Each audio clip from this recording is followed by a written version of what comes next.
Soy Susan, tengo 32 años. Entré a la casa de mis padres para recoger a mis hijos y escuché a mi mamá decir: los hijos de tu hermana comen primero, y los míos esperan por las obras. Jaime y Tyler estaban sentados en la esquina, mirando tristes los platos vacíos, mientras los hijos de mi hermana Jessica comían segundos.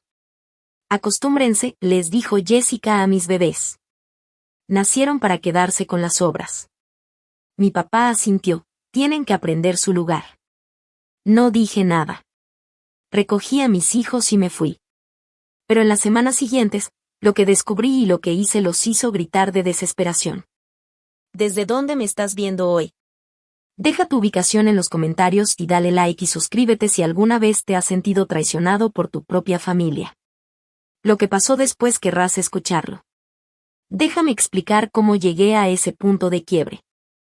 Durante 8 años de matrimonio, poco a poco me fui convirtiendo en el soporte financiero principal de mi familia. Y no me di cuenta de que tan profundo había llegado hasta que ya era demasiado tarde. Todo empezó pequeño, cuando conseguí mi primer trabajo de verdad a los 17 años. Mi mamá me pidió que ayudara con los gastos de la casa, y me pareció razonable. 20 pesos aquí, 50 pesos allá. Pero conforme mi ingreso creció durante la universidad y luego en mi carrera, también crecieron sus pedidos. Lo que no entendía entonces era que me estaban entrenando para ser su solución financiera. Cuando me casé con Marcus y ambos teníamos buenos trabajos, los pedidos se volvieron más estratégicos. Siempre venían con la mezcla perfecta de culpa y necesidad genuina para que decir no fuera imposible. Susan, cariño, tu papá necesita trabajo dental, decía mamá. El seguro no cubre todo, y sabes cómo es él gastando en sí mismo. 1000 pesos. Susan, el carro de Jessica se descompuso y lo necesita para trabajar, rogaba papá. Ya estaba tallando como mamá soltera. 2000 pesos para reparaciones. Susan, necesitamos ayuda con el techo antes del invierno, explicaban juntos, mostrando presupuestos del contratista y caras preocupadas. Odiamos pedir, pero no tenemos opción. 5000 pesos. Pagué todo, cada solicitud, cada gasto que me pedían, porque los amaba y porque ayudar a la familia me parecía lo correcto. Pero lo que no estaba viendo era cómo las cantidades seguían creciendo, como mi carrera exitosa me hacía un blanco cada vez más atractivo para emergencias más grandes. El patrón era silencioso, casi imperceptible, pero estaba ahí. Cuando Marcus y yo necesitábamos ayuda para mudarnos, todos tenían compromisos previos. Cuando tuve una cirugía y necesitaba que alguien cuidara a los niños, Jessica no podía pedir tiempo libre en el trabajo. Cuando les pedimos que cuidaran a los niños durante nuestro aniversario, de repente todos tenían conflictos de agenda. Pero cuando ellos necesitaban dinero, yo era la primera persona a quien llamaban, y yo siempre decía que sí. Marcus trataba de señalarlo con delicadeza. Cariño, ¿cuándo fue la última vez que ellos ofrecieron ayudarnos con algo a nosotros? Pero yo los defendía. Las dinámicas familiares son complicadas, decía. Ellos muestran amor de otra manera, simplemente no son expresivos. Lo que yo no podía ver era el panorama completo que Marcus estaba armando poco a poco, los comentarios sutiles sobre nuestros hijos de raza mixta. La forma en que las conversaciones se volvían incómodas cuando él entraba a una habitación, las preguntas sobre si nuestros hijos encajarían socialmente. Todo eso se me escapaba porque estaba demasiado enfocada en ser la buena hija, la hermana confiable, la historia de éxito familiar que podía ayudar a todos a tener estabilidad. El día en que todo comenzó a desmoronarse empezó como cualquier otro día normal. Tenía una reunión con un cliente que se alargó, así que llamé a mi mamá para preguntarle si podía quedarse con Jaime y Tyler hasta la tarde. Ella aceptó, lo cual en retrospectiva debería haber sido mi primera señal de alarma. Mamá rara vez se ofrecía a pasar tiempo extra con mis hijos, aunque nunca lo admitiera abiertamente. Cuando llegué a su casa a las 6:30, podía escuchar voces de niños desde dentro, pero algo se sentía diferente. El sonido estaba separado, dividido. Algunas voces venían del comedor, otras de lo que parecía ser la cocina. Era como si hubiera dos grupos distintos, dos mundos distintos dentro de la misma casa, y mis hijos no estaban en el grupo que parecía disfrutar. Sentí un nudo en el estómago. Algo estaba pasando, algo que yo no había querido ver hasta ese momento. Usé mi llave y abrí la puerta. Lo que vi me dejó helada. Los gemelos de Jessica, Madison y Connor, estaban sentados correctamente en la mesa del comedor, con platos llenos y vasos altos de leche. Mis hijos estaban sentados en el piso de la cocina, con las piernas cruzadas cerca de la entrada, compartiendo lo que parecía un par de sándwiches de mantequilla de maní, mientras observaban a sus primos comer lo que olía a espagueti casero. «Ah, qué bueno que llegaste», dijo mamá.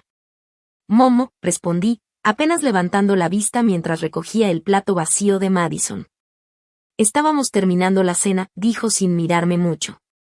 Observé la escena lentamente. Jessica estaba recostada cómodamente en la mesa, revisando su teléfono, mientras sus hijos disfrutaban de su segunda porción. Papá estaba en su sillón reclinable, con un plato en las piernas, viendo la televisión. La división era clara, unos niños estaban cenando bien, los otros estaban apenas comiendo lo que les daban. «Jaime, Tyler, ¿cómo estuvo su día?», pregunté, arrodillándome para estar a su altura. «Bien», dijo Jaime en voz baja. Tenía 8 años y ya estaba aprendiendo a minimizar sus sentimientos. ¿Se divirtieron jugando con sus primos? Tyler, que tenía 6 años y aún no dominaba la diplomacia social, negó con la cabeza. Ellos estaban ocupados con otras cosas. Miré alrededor del cuarto de nuevo, fijándome en detalles que había pasado por alto en visitas anteriores. La forma en que mis hijos se colocaban instintivamente aparte de la actividad principal de la familia. La manera en que los hijos de Jessica parecían dueños de la casa, cómodos y confiados, mientras que los míos actuaban como invitados cautelosos. ¿Qué cenaron todos?, pregunté, ya sospechando la respuesta. «Mami hizo espagueti», anunció Madison con orgullo. «Estaba muy rico», agregó Connor. «¿Y ustedes, chicos, qué comieron?» «Sándwiches», dijo Tyler con indiferencia. Abuela dijo que no había suficiente espagueti para todos. Sentí un nudo en el estómago. Mis hijos no solo estaban siendo ignorados, sino que habían aprendido a esperar sobras, a adaptarse a una regla que ni siquiera estaba escrita, pero que ellos ya conocían perfectamente. Cada detalle, desde la forma en que se sentaban hasta la manera en que miraban, gritaba la misma verdad, no pertenecían al grupo principal. Mientras los observaba, me di cuenta de algo que hasta ese momento no había querido admitir. No era solo la comida. Era la división en la familia, la manera en que mis hijos eran tratados como si siempre estuvieran un paso atrás, siempre esperando que alguien les diera permiso para estar presentes. Mientras los hijos de Jessica disfrutaban sin preocupaciones, con todo a su alcance. Mi corazón dolía, pero también algo dentro de mí se encendió. Esto no podía seguir así. No podía dejar que mis hijos crecieran creyendo que era normal ser los que esperan las obras, mientras otros tenían todo. Y ese día, mientras los veía ahí, pequeños, tranquilos pero invisibles, supe que algo tenía que cambiar. Miré hacia la encimera de la cocina y vi una olla grande que todavía tenía lo que parecía ser una buena cantidad de sobras. Suficiente espagueti para alimentar a varias personas más. En realidad, dije poniéndome de pie, ¿por qué no les preparo una cena de verdad antes de que nos vayamos a casa?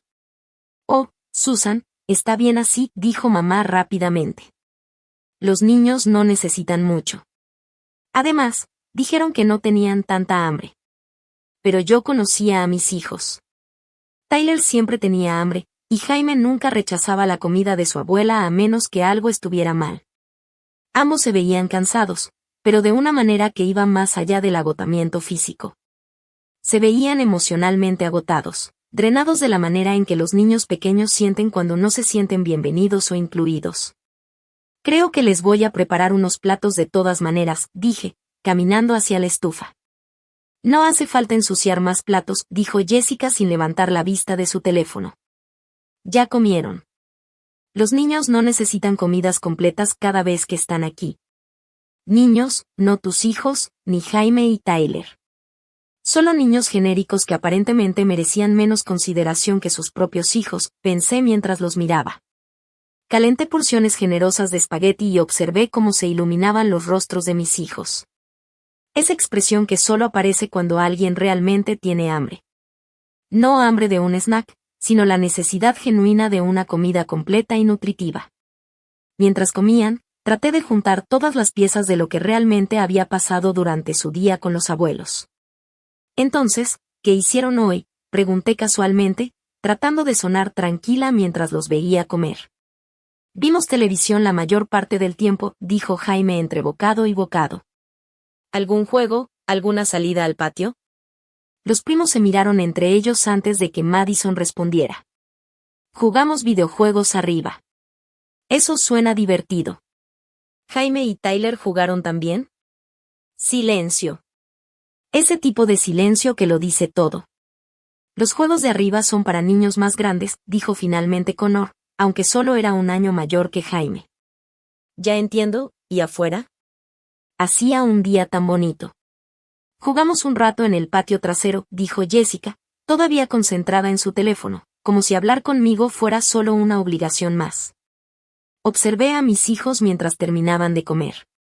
Sus movimientos eran lentos, como si cada bocado fuera un recordatorio de lo que les había faltado todo el día, atención, cuidado y, sobre todo, sentirse importantes dentro de su propia familia. Ese día, en la cocina, mientras servía cada plato, mientras escuchaba las pequeñas palabras de mis hijos y las respuestas cortantes de los otros, supe algo con claridad. Había una división dentro de la familia que iba más allá de la comida. No era solo lo que comían o no comían. Era quien tenía prioridad, quien tenía voz y quien simplemente debía adaptarse y esperar. Y mis hijos no deberían aprender a esperar. Pero ya sabes cómo es cuando hay grupos mezclados. Diferentes intereses, distintos niveles de comodidad, diferentes formas de sentirse a gusto. La frase quedó flotando en el aire con un significado que apenas estaba empezando a comprender. ¿Niveles de comodidad?, pregunté. Oh, ya sabes, intervino mamá rápidamente, tratando de sonar casual. Diferentes edades, diferentes personalidades.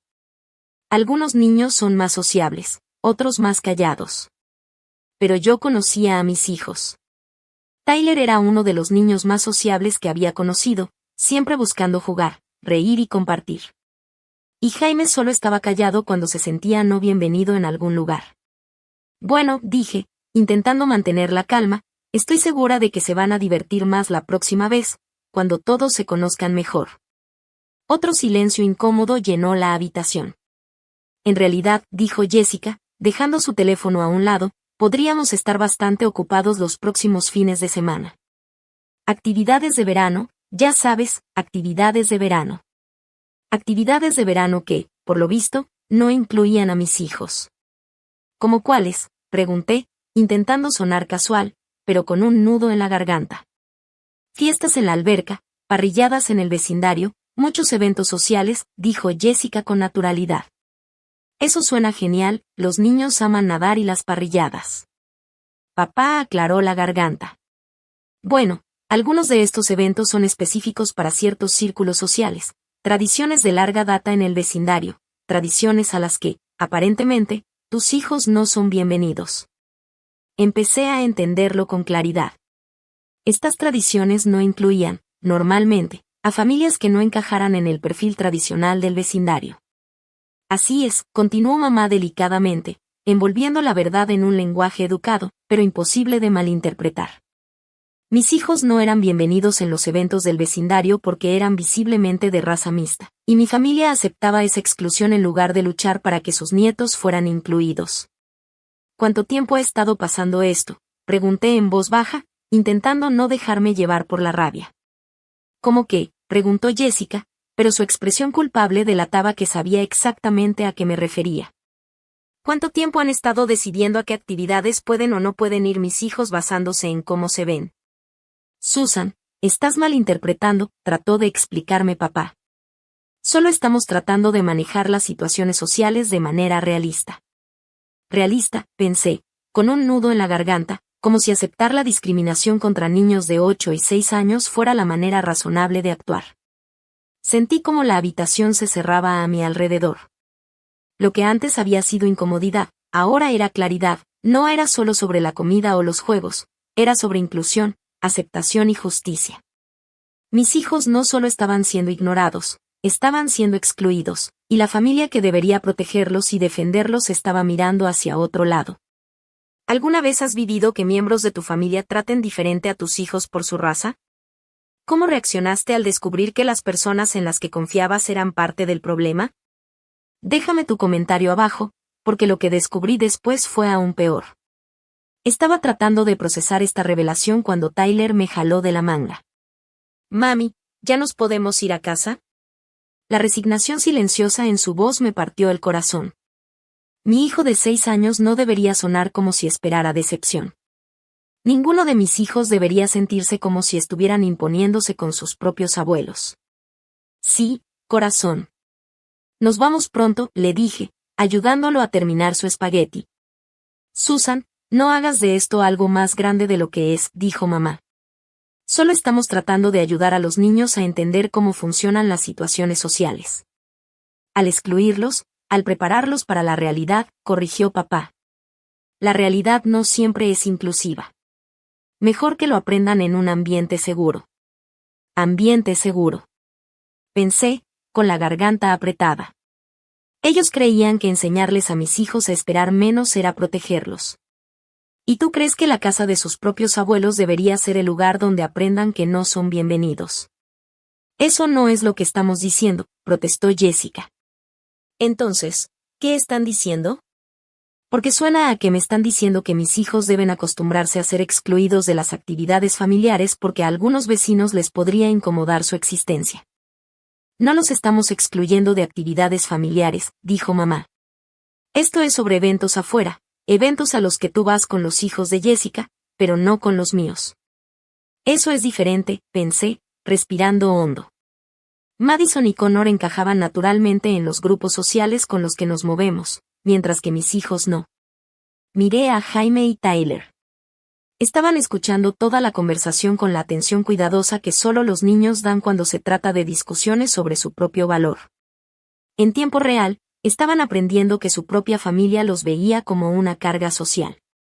Mi corazón dolía, pero no podía dejar que ese sentimiento me paralizara. Tenía que actuar.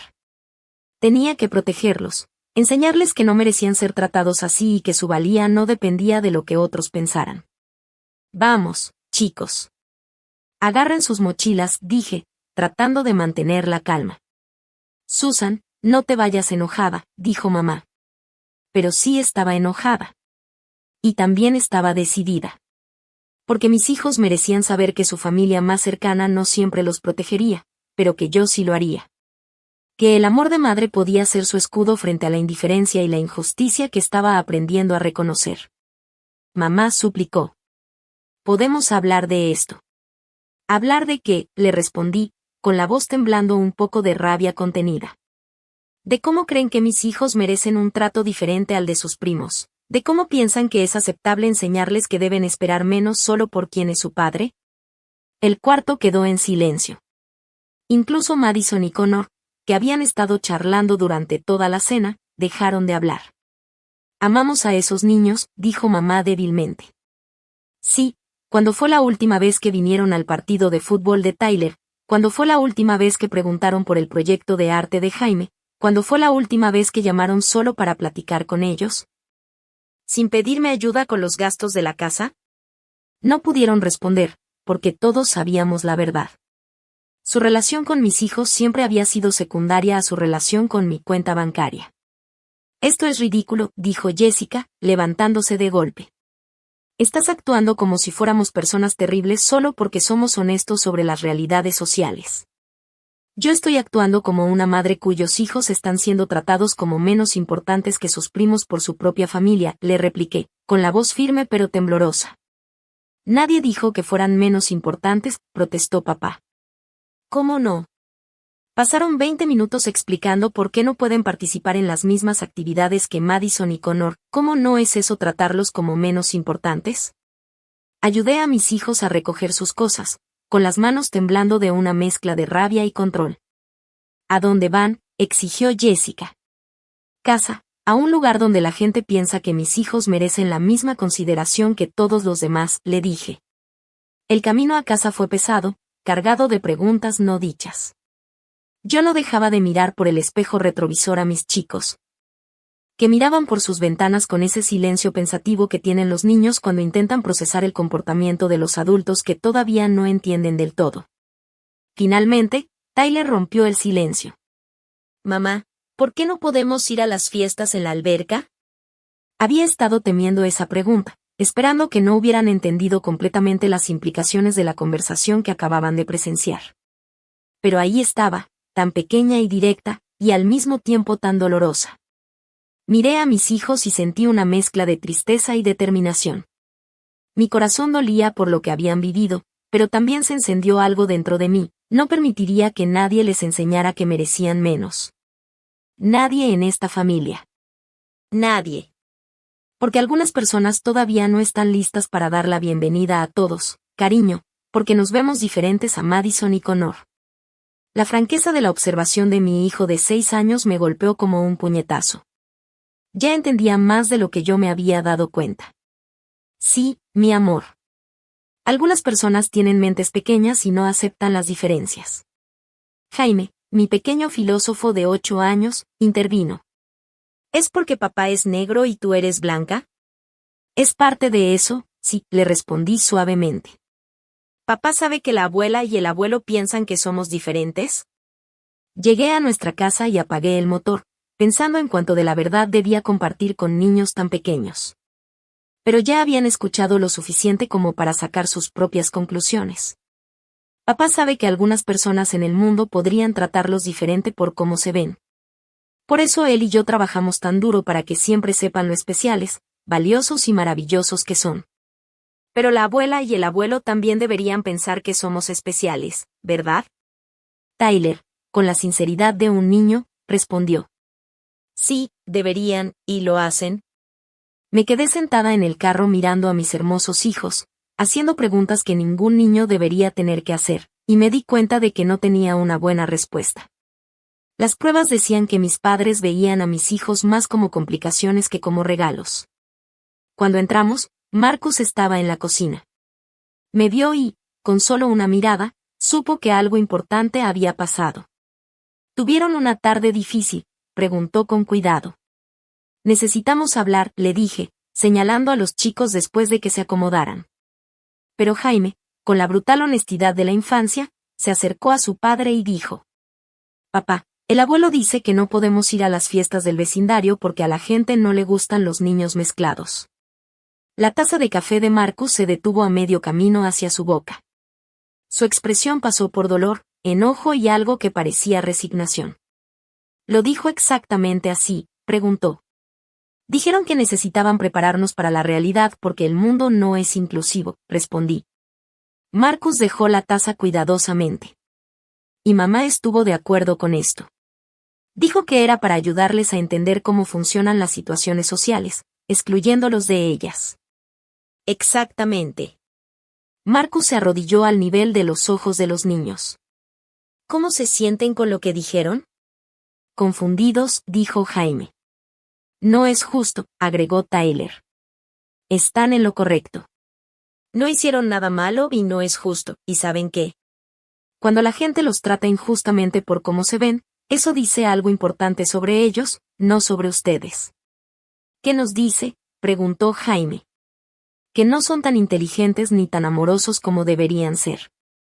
Y que ustedes merecen estar rodeados de personas que sí lo sean. Después de que los niños se fueron a la cama, Marcus y yo tuvimos la conversación que había estado evitando por años. ¿Cuánto tiempo has sabido?, pregunté mientras nos sentábamos en el sofá con una taza de té. Marcus guardó silencio por un momento, eligiendo cuidadosamente sus palabras, y sentí que algo dentro de mí se tensaba, como si todo lo que había ignorado durante años finalmente estuviera a punto de salir a la luz. He sospechado desde hace mucho tiempo que tu familia no estaba del todo cómoda con nuestro matrimonio, dijo Marcus, con voz suave, pero yo quería creer que estaba equivocada o que todo mejoraría cuando nacieran los niños. ¿Por qué no me dijiste nada?, pregunté, con la voz temblando un poco. Porque sé cuánto amas a tu familia, respondió él, y porque siempre pensaba que tal vez, si demostraba lo suficiente, trabajaba lo suficiente, tenía éxito lo suficiente, entonces ellos cambiarían de opinión. Pensé en todas las veces que Marcus había soportado en silencio reuniones familiares incómodas, conversaciones educadas pero distantes. La manera sutil en que mi familia nunca lo incluía realmente en la planificación o en las decisiones importantes. Susan, dijo con delicadeza, esto no es nuevo. Solo que ahora es más obvio porque los niños ya son lo suficientemente grandes para notar lo que está pasando. ¿Qué quieres decir? Pregunté, tratando de asimilarlo. Tu madre me preguntó en privado si estaba seguro de poder proveerte adecuadamente. Tu padre sugirió esperar varios años más antes de tener hijos para asegurarse de que fuéramos compatibles a largo plazo. Y Jessica preguntó si me preocupaba criar niños mestizos en un entorno social difícil. Cada revelación se sentía como una pequeña traición. ¿Cuándo te preguntó eso? Y dije, sin poder ocultar la incredulidad. En la fiesta del 5º cumpleaños de Tyler, respondió Marcus. Lo disfrazó de preocupación, como si estuviera siendo considerada, preguntando sobre los desafíos que podríamos enfrentar. Lo miré, dándome cuenta de cuánto había estado protegiéndome de esto, de cuánto racismo casual había absorbido sin quejarse porque no quería obligarme a elegir entre él y mi familia. Debí haberlo visto, susurré. Y viste lo que necesitabas ver para mantener tu relación con ellos. No hay nada de malo en eso, me respondió. Pero ahora que los niños ya son lo suficientemente grandes para entender lo que está pasando, tenemos que tomar decisiones diferentes. ¿Qué tipo de decisiones? Pregunté, nerviosa. Marcus tomó mi mano. Tenemos que decidir si vamos a seguir exponiendo a nuestros hijos a personas que piensan que ellos merecen menos amor y menos inclusión solo por su raza. La respuesta debería haber sido obvia, pero significaba aceptar que la familia que había estado apoyando emocional y económicamente durante años había estado, sistemáticamente, subestimando a mis hijos. Hay algo más, dije, con la voz temblando. Algo que necesito entender. ¿Qué? Preguntó Marcus. Saqué mi laptop y abrí la aplicación bancaria. Algo que había estado evitando porque prefería no pensar demasiado en cuánto dinero salía de nuestras cuentas. Si necesito entender cuánto les he estado dando. Mientras los números cargaban, Marcus miraba por encima de mi hombro. Nos quedamos en silencio mientras el patrón se hacía evidente. Susan, dijo finalmente, esto es mucho dinero. Los últimos 3 años mostraban $47,000 en transferencias a varios miembros de la familia, ayuda con hipotecas, pagos de autos, gastos médicos de emergencia, reparaciones en la casa. Devoluciones de préstamos. Ha ido creciendo conforme mi salario aumentaba, dije, haciendo clic en registros más antiguos. Hace 5 años eran cantidades más pequeñas, pero más frecuentes. Al mirar más atrás, la progresión era clara. Lo que comenzó como ayuda ocasional se había convertido en un apoyo sistemático. 8 años después, el total era abrumador, impresionante y doloroso de contemplar. Han estado viviendo parcialmente de nuestro dinero, dijo Marcus en voz baja. Y tratando a nuestros hijos como ciudadanos de segunda clase. Cerré la laptop y miré a mi esposo. ¿Qué crees que deberíamos hacer? Marcus se quedó en silencio por un largo momento, como si estuviera pensando en cada palabra. Y creo que necesitamos proteger a nuestra familia. Nuestra familia de verdad. ¿Cómo se ve eso? Pregunté, buscando entenderlo mejor. Se ve como establecer límites claros. Se ve como darle prioridad a las personas que realmente nos aman y respetan a los 4. Y se ve como enseñarles a nuestros hijos que no tienen que aceptar menos de lo que merecen de nadie, ni siquiera de sus propios familiares. Asentí, sintiendo como algo cambiaba dentro de mí. La necesidad desesperada de mantener la paz familiar estaba siendo reemplazada por un impulso más fuerte, casi feroz, de proteger a mis hijos de personas que los veían como problemas que había que manejar. Y creo, dije despacio, con una mezcla de determinación y alivio. Es hora de que mi familia aprenda lo que pasa cuando das por sentado a las personas que financian tu estilo de vida. Marcus sonrió, pero era una sonrisa seria, cargada de complicidad y firmeza. ¿En qué estás pensando? Estoy pensando que están a punto de descubrir cómo se ven sus vidas sin mi apoyo económico. Lo que hice después cambió todo. A la mañana siguiente, pedí un día personal en el trabajo. Mientras Marcus llevaba a los niños a la escuela, Me senté en la mesa de la cocina con una libreta legal y empecé a revisar sistemáticamente 8 años de decisiones financieras que nunca había analizado como un patrón. Los números eran peores de lo que había calculado al principio. No solo las transferencias directas, sino los préstamos que nunca fueron devueltos, la ayuda temporal que se volvió permanente, la frecuencia creciente de emergencias que, de alguna manera, siempre coincidían con aumentos de salario o bonos. Mi teléfono sonó alrededor de las 10 de la mañana. Susan, querida, he estado pensando en lo de ayer. Tal vez empezamos con el pie izquierdo. ¿Han empezado con el pie izquierdo ustedes? Y pensé, sin poder evitar un nudo en la garganta. Quiero que sepas que te amamos a ti y a los niños más que a nada, continuó mamá. Si dijimos algo que pareció hiriente, no era nuestra intención. La no disculpa cuidadosamente medida flotaba en el aire. No decía nos equivocamos ni lo sentimos, solo si entendiste mal nuestra posición perfectamente razonable. Mamá, ¿puedo preguntarte algo? Y dije, con cuidado, midiendo cada palabra. Claro, cariño. La voz sonaba tranquila, confiada. ¿Crees que Jaime y Tyler son tus nietos de la misma manera que Madison y Connor? Hubo una pausa. Demasiado larga. ¿Qué clase de pregunta es esa? Pensé. Por supuesto que sí, respondió finalmente. Entonces, ¿por qué no los tratas igual? Susan, los tratamos igual. Si piensas lo contrario, estás malinterpretando la situación. En ese momento, tomé una decisión que resultaría crucial más adelante. Una decisión que cambiaría para siempre la manera en que mi familia veía a mis hijos y, sobre todo, cómo mis hijos se veían a sí mismos frente a aquellos que debían amarlos incondicionalmente. En lugar de discutir por teléfono, decidí escuchar sus opiniones honestas cuando pensaban que yo no estaba escuchando. ¿Sabes qué, mamá? Empecé. Probablemente tienes razón. Ayer estaba cansada y tal vez estaba exagerando las cosas. Oh, qué bien, dijo mamá, con alivio evidente en la voz. Sabía que ibas a entenderlo. Siempre eres tan razonable. Razonable. Código para fácil de manejar. Y de hecho, estaba pensando en pasar más tarde a disculparme por haber reaccionado exageradamente. Eso sería maravilloso, querida. Jessica también estará aquí. Podemos aclarar todo. Perfecto. Conduje hasta su casa alrededor del mediodía, estacionando en la calle en lugar de la entrada. Entré con mi llave por la puerta trasera, moviéndome en silencio por el cuarto de servicio hacia el sonido de voces en la cocina.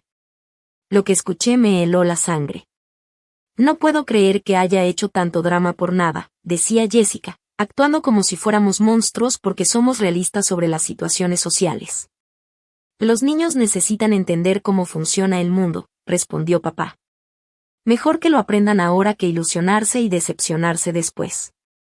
Exactamente, apoyó mamá. Susan siempre ha sido idealista. Cree que el amor lo puede todo, pero eso no es realista con niños mestizos.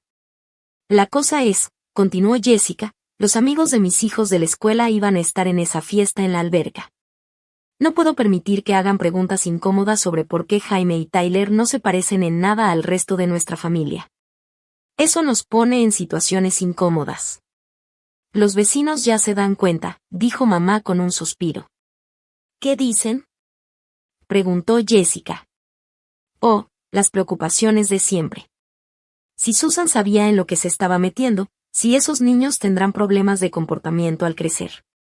La gente se preocupa por qué los niños mestizos tengan problemas de identidad. Mis manos temblaban de rabia, pero me obligué a seguir escuchando. Bueno, dijo papá, al menos no tenemos que preocuparnos de que Susan se enoje a largo plazo. Siempre regresa cuando la necesitamos, especialmente para asuntos de dinero. Es demasiado buena.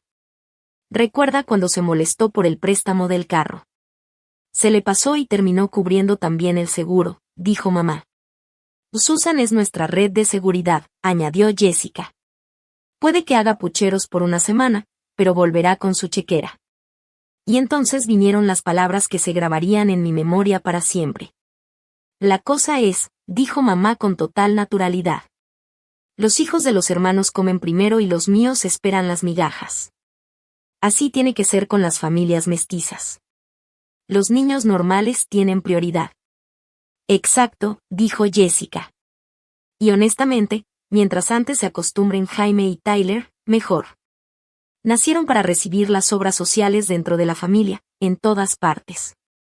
Es la realidad. Necesitan aprender su lugar, agregó papá, con total naturalidad. Les estamos haciendo un favor enseñándoles desde temprano. Me quedé de pie en ese pasillo trasero, escuchando a mi familia hablar de mis hijos como si fueran productos defectuosos que había que esconder de la vista. No nietos para proteger y celebrar, sino vergüenzas que había que manejar y minimizar. Fue en ese momento cuando murió la última pieza de mi yo antiguo.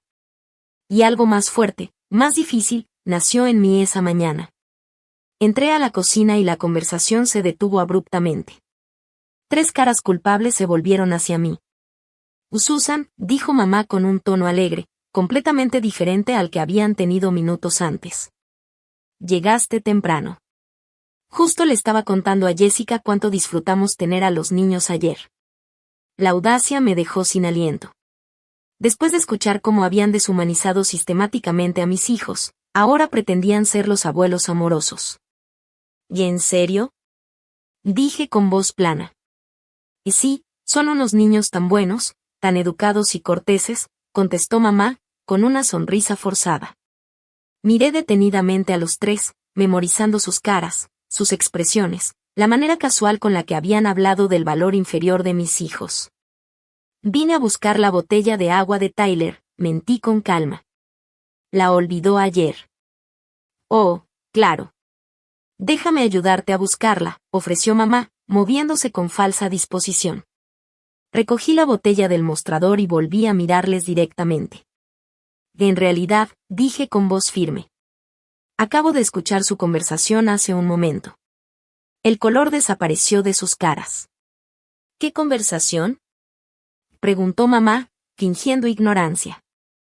La conversación en la que explicaban que los niños mestizos deberían esperar migajas mientras los niños que lucen normales tienen prioridad.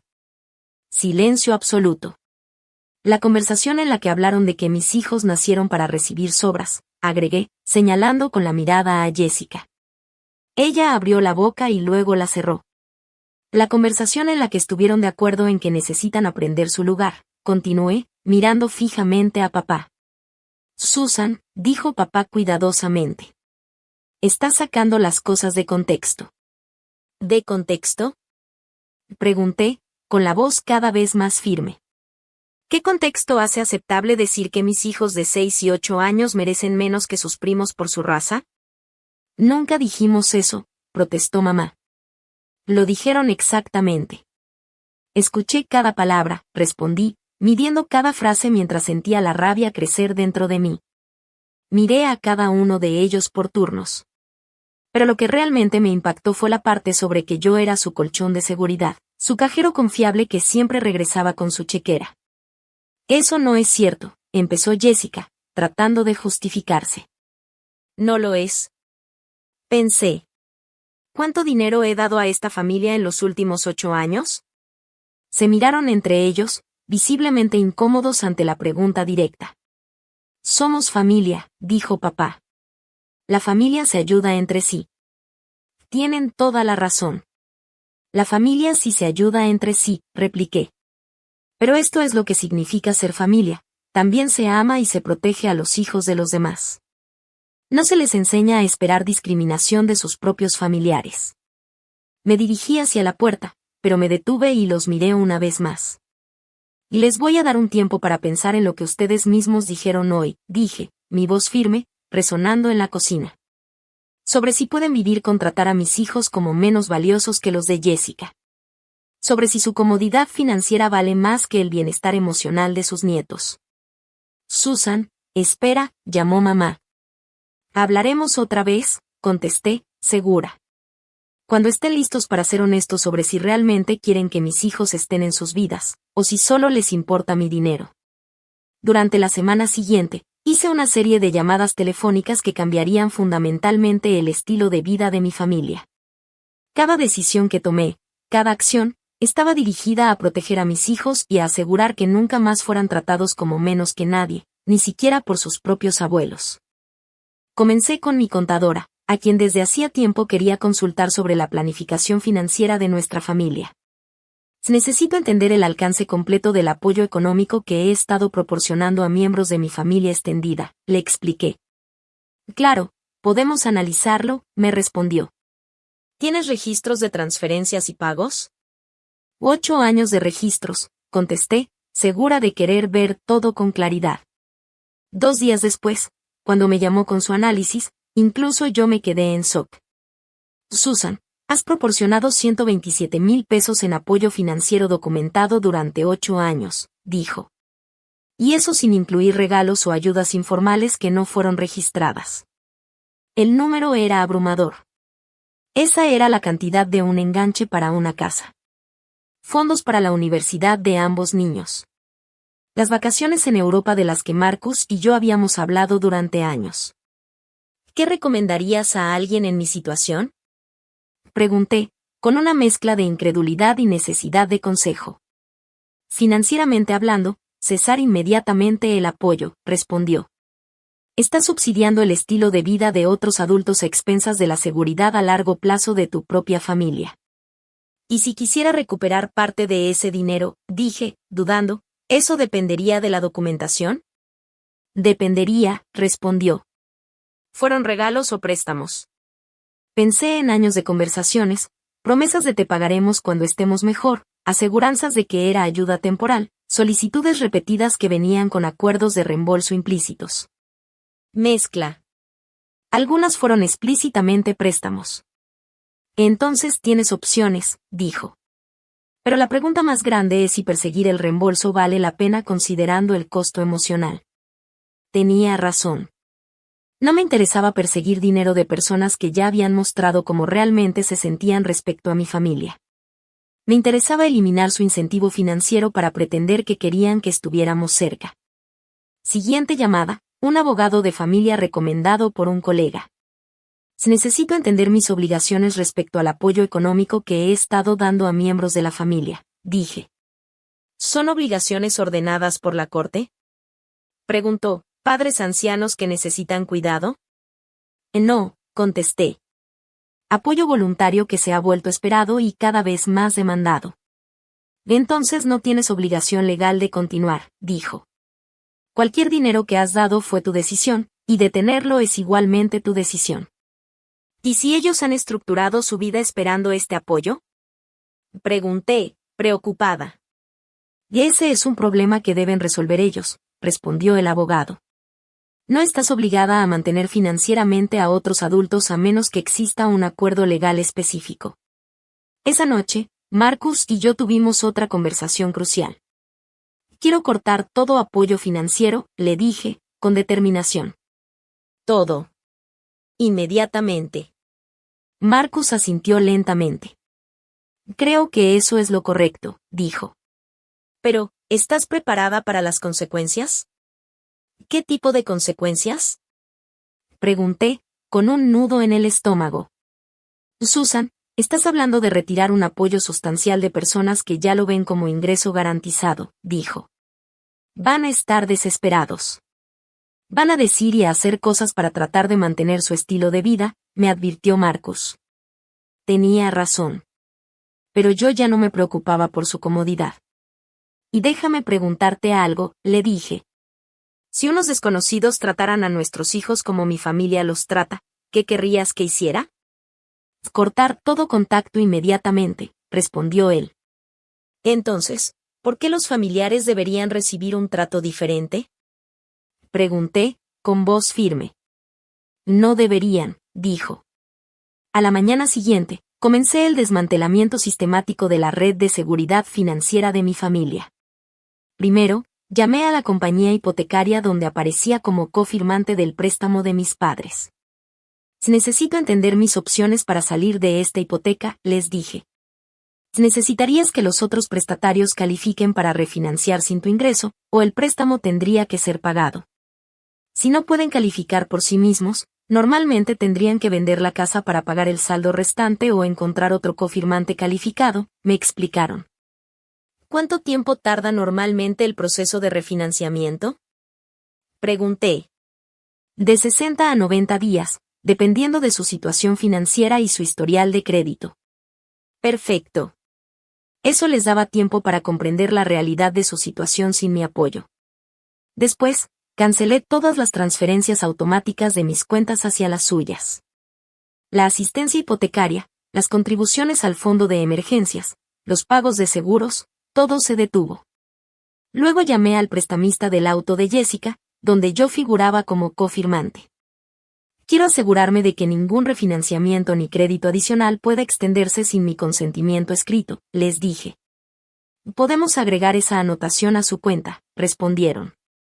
Para la tarde, me había retirado sistemáticamente de su ecosistema financiero, mientras les daba tiempo suficiente para entender lo que estaba pasando y buscar alternativas. Luego, esperé. La primera llamada llegó esa misma noche. Susan, cariño, dijo papá con voz preocupada. Parece que hubo algún error bancario. La asistencia hipotecaria de este mes no se transfirió. No hay ningún error, respondí con firmeza. Papá, ¿qué quieres decir? Cancelé la transferencia automática. Silencio. ¿Puedes explicar por qué haces eso? Preguntó, nervioso. Porque ya no estoy cómoda subsidiando a personas que piensan que mis hijos merecen menos que sus primos, dije. Papá, si esto tiene que ver con esa conversación que crees que escuché exactamente lo que escuché. Mamá dijo que los niños mestizos deben esperar migajas mientras los niños que lucen normales tienen prioridad. Tú estuviste de acuerdo en que mis hijos deben aprender su lugar. Más silencio. O podemos discutirlo, dijo finalmente, con un hilo de esperanza. Podemos encontrar una solución. ¿Qué hay que discutir? Respondí, con toda la calma que pude mantener. ¿O crees que mis hijos merecen el mismo amor y respeto que los de Jessica, o no lo crees? Por supuesto que sí, dijo él, titubeante. Entonces demuéstralo, exigí. Empieza a tratarlos así. Deja de poner excusas para excluirlos de actividades familiares. Deja de enseñarles que deben esperar menos de la vida por su raza. Susan, estás siendo irrazonable, dijo papá. Estoy siendo madre, respondí. La ayuda de la hipoteca se detiene. El fondo de emergencia se detiene. Todo se detiene hasta que aprendan a ser abuelos adecuados para todos sus nietos. Colgué antes de que pudiera discutir más. 20 minutos después, Jessica llamó. Susan, ¿qué demonios está pasando? Me llamó papá, totalmente alterado por lo de la hipoteca. Cancelé mi apoyo financiero, le dije con voz firme. No puedes hacer eso. Dependen de ese dinero. Entonces no deberían haber pasado una hora discutiendo cómo mis hijos son una carga social que necesitan aprender su lugar, respondí, con toda la calma posible. Y eso no es lo que dijimos, protestó papá, tratando de justificarse. Exactamente eso es lo que dijeron. Escuché cada palabra, repuse, sin titubear. La voz de Jessica cambió, ahora suplicante. Mira, tal vez podríamos haberlo expresado de otra manera, pero no puedes destruir la seguridad financiera de mamá y papá por un malentendido. No estoy destruyendo nada, dije con firmeza. Solo estoy dejando de subsidiar a personas que piensan que mi esposo fue un error y que mis hijos son problemas. Nosotros nunca dijimos eso, protestaron al unísono. Ustedes dijeron que mis hijos nacieron para recibir las obras. Dijeron que los niños que lucen normales tienen prioridad. Dijeron que necesitan aprender su lugar. ¿Qué parte estoy recordando mal? Pregunté, cortante. Silencio. Y esto es lo que va a pasar, continué. Tienen 90 días para aprender a vivir con sus ingresos reales. No más ayuda con la hipoteca, no más pagos de auto, no más préstamos de emergencia. Si pueden convencerme de que realmente quieren a mis hijos en sus vidas, no mi dinero, mis hijos, entonces podremos reconstruir la relación. Susan, por favor, ¿podemos resolver esto, sí? Suplicó papá. Porque he estado intentando resolver las cosas durante 8 años, y mis hijos todavía están sentados en el piso mientras sus primos comen en la mesa, respondí, con toda la verdad en la voz. Las siguientes 3 semanas fueron una verdadera lección de cómo las personas muestran cuáles son sus verdaderas prioridades. Mamá llamó llorando, explicando cómo habían estructurado su presupuesto alrededor de mi ayuda y que simplemente no podían manejarse sin ella. Cuando sugerí que tal vez necesitaran mudarse a una casa que realmente pudieran pagar, me acusó de ser vengativa y cruel.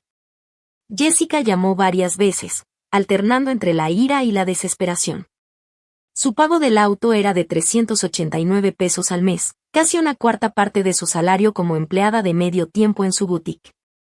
Pude escucharla, rogando, suplicando, pero cada palabra no hacía más que confirmar lo que ya sabía. Su preocupación principal no era el bienestar de sus nietos, sino mantener su propio estilo de vida a costa de mis hijos. «Vas a arruinar mi historial crediticio», me acusó mamá, como si toda su planificación financiera fuera mi responsabilidad. Papá intentó otra táctica, apareciendo en mi casa sin avisar. «Susan, necesitamos hablar de esto de manera razonable», dijo, tratando de sonar calmado. «Con gusto puedo hablar de manera razonable, pero cuando planeas empezar a tratar a mis hijos con la misma consideración que muestras con los de Jessica», respondí, firme. «Los tratamos igual», dijo papá, tratando de sonar convincente. «Papá, literalmente dijiste que necesitan aprender su lugar porque son hijos de raza mezclada», lo enfrenté. «No quise decir eso», tartamudeó. «¿De entonces, qué quisiste decir?», pregunté, observando cómo buscaba palabras que no existían. Se quedó en silencio unos segundos, y en ese momento entendí que no podía explicarlo de manera que no sonara racista, porque lo era. «Y mira», dijo finalmente, «tal vez hemos sido insensibles, pero destruir nuestra estabilidad financiera no es la solución». «No estoy destruyendo nada», respondí con firmeza. «Solo estoy dejando de financiar a personas que no respetan a mi familia». «Si respetamos a tu familia», protestó papá.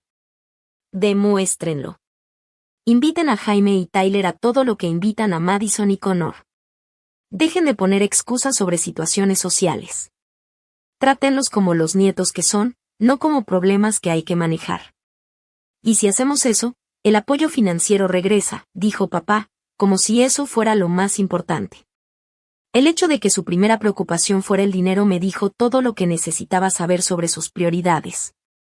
«Papá, si de verdad cambian la manera en que tratan a mis hijos, si empiezan a comportarse como abuelos que los aman y los valoran, entonces podremos hablar de reconstruir nuestra relación», le expliqué. Pero los días en los que pagaba a la gente para que tolerara a mi familia se acabaron. Para la 4ª semana, la desesperación se notaba. Mis padres habían puesto su casa en venta. Jessica había empezado a trabajar horas extras y buscaba un segundo empleo. El estilo de vida cómodo que yo había estado subsidiando sin darme cuenta, se estaba desmoronando. Fue entonces cuando intentaron un nuevo enfoque. Mamá me llamó con una propuesta. «Susan, hemos estado pensando, ¿y si organizamos cenas familiares regulares donde todos sean tratados por igual?» «¿Cómo sería eso?», pregunté, con cautela. «Bueno», continuó, «todos los domingos vendrían todos los nietos. Las mismas actividades para todos, la misma comida para todos». Sonaba prometedor, hasta que continuó. «Y quizá, mientras reconstruimos la confianza, podrías ayudarnos con los gastos esenciales. Solo la hipoteca, para que no perdamos la casa». Ahí estaba, la actuación de cambio a cambio de seguir recibiendo apoyo financiero. «Mamá, esto es lo que he aprendido», dije, preparándome para marcar la línea definitiva: «el respeto por mis hijos no se negocia, no se compra y no se intercambia por dinero. Si quieren formar parte de sus vidas, primero tienen que demostrarlo con hechos, no con palabras. Cuando alguien te muestra quién es realmente, créelo. Tú me mostraste que piensas que mis hijos merecen menos que sus primos». Todo lo que ha pasado desde entonces ha sido un intento de minimizar esa realidad para seguir recibiendo mi dinero. «Eso no es cierto, ¿verdad?», dije. «No me llamas porque extrañas a Jaime y Tyler.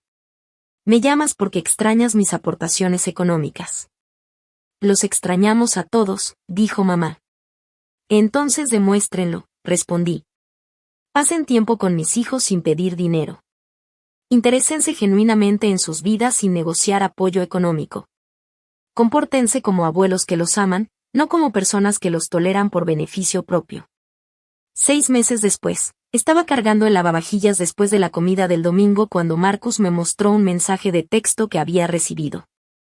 Tu papá quiere reunirse para tomar un café, dijo. Solo los dos. Dice que quiere disculparse de verdad. Eso era nuevo.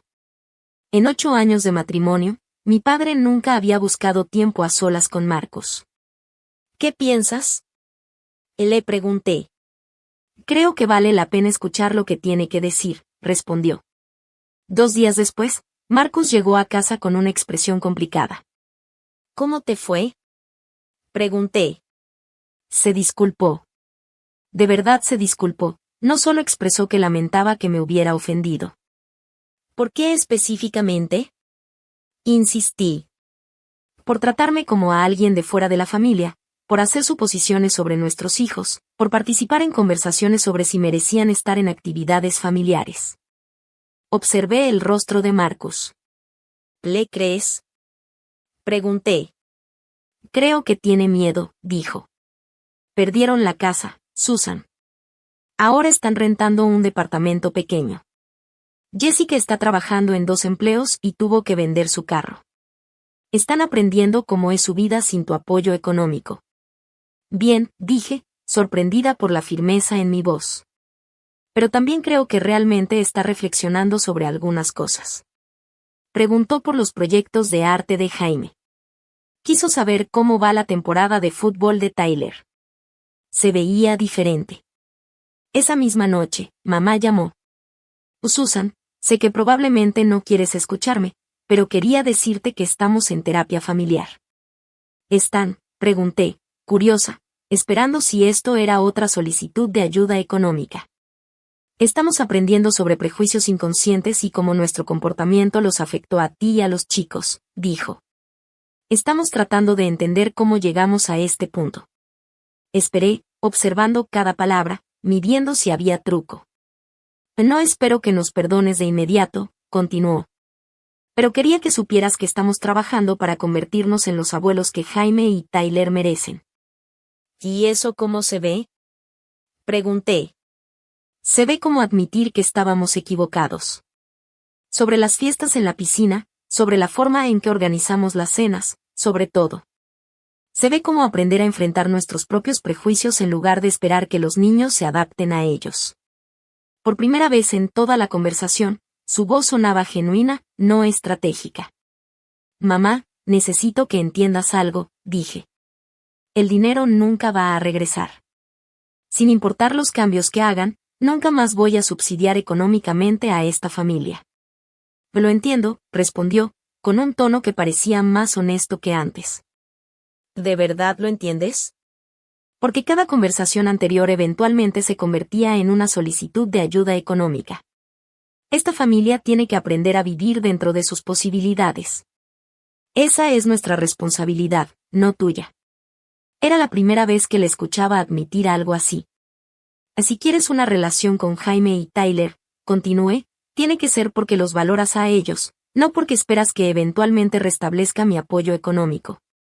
Si los valoro, dijo. Sé que no lo parece, pero sí los valoro. Entonces demuestra celo, le dije. No a mí, a ellos. Sé la abuela que necesitan, no la que has sido hasta ahora. 3 meses después, tuvimos nuestra primera cena familiar en casi un año. No fue en su departamento, no tenían espacio suficiente en su pequeño apartamento. La hicimos en un restaurante donde cada quien pagó su propia comida. Observé con atención cómo mis padres interactuaban con los 4 nietos. Preguntaron a Jaime sobre su último proyecto de arte y realmente escucharon su explicación. Aplaudieron cuando Tyler habló de la racha ganadora de su equipo de fútbol. Incluyeron a ambos niños por igual en las conversaciones y en las actividades. No fue perfecto, años de comportamiento aprendido no desaparecen de la noche a la mañana, pero era diferente. Mejor. Después de la cena, mientras caminábamos hacia los autos, mamá me detuvo a un lado. Susan, quiero que sepas que perder tu apoyo económico fue lo mejor que nos pudo haber pasado, dijo. ¿Cómo es eso? Pregunté. Porque nos obligó a examinar por qué estábamos dispuestos a arriesgar perderte a ti y a los niños. Nos hizo darnos cuenta de que habíamos estado priorizando la comodidad sobre la familia. El dinero sobre el amor. La miré, buscando señales de manipulación o cálculo. En lugar de eso, vi algo que no esperaba, arrepentimiento genuino. Los niños todavía preguntan por qué no los ven más seguido, dijo. Tal vez podamos cambiar eso, respondí. No grandes reuniones familiares, solo visitas pequeñas, conocerlos como individuos. Tal vez, dijo. Esa noche, mientras manejaba a casa con mi familia, Tyler hizo la pregunta que había estado temiendo y esperando en igual medida. Mamá, ¿los abuelos son diferentes ahora? ¿Y qué piensas, corazón? Pregunté. Creo que están intentando ser diferentes. El abuelo me preguntó sobre mi proyecto de ciencias y realmente escuchó cuando le expliqué. ¿Y cómo te hace sentir eso? Bien. Como si realmente quisieran conocernos, no solo vernos. Desde el espejo retrovisor vi que Jaime asentía en acuerdo. Marcus extendió la mano y tomó la mía.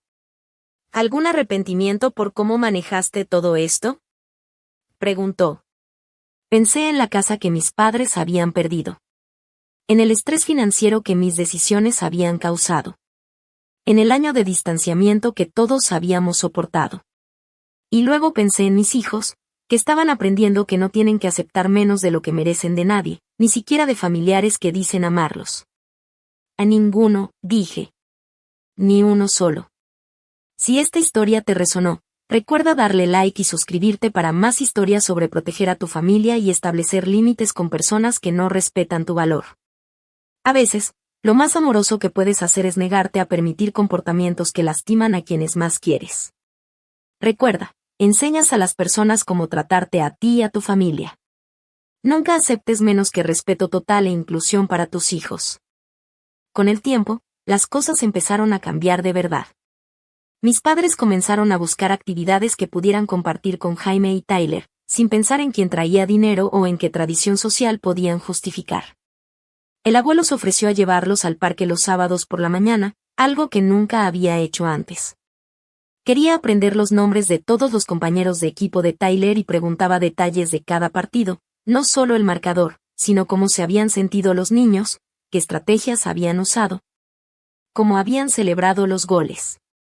Mamá, por su parte, empezó a interesarse genuinamente en las clases de arte de Jaime. Ya no solo preguntaba por cumplir, sino que se sentaba con él, veía sus dibujos y pinturas, le hacía preguntas sobre los colores, las formas, las historias detrás de cada obra. Jaime, que al principio estaba nervioso y callado, empezó a abrirse más. Sus ojos brillaban cuando mamá le pedía que le enseñara cómo mezclaba los colores o cómo decidía qué dibujar primero. La relación entre los 4 nietos también cambió. Ya no había comparación ni favoritismo.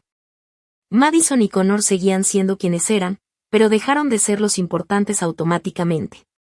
Mis hijos ya no se sentían invisibles ni como invitados incómodos. Ahora los juegos eran para todos.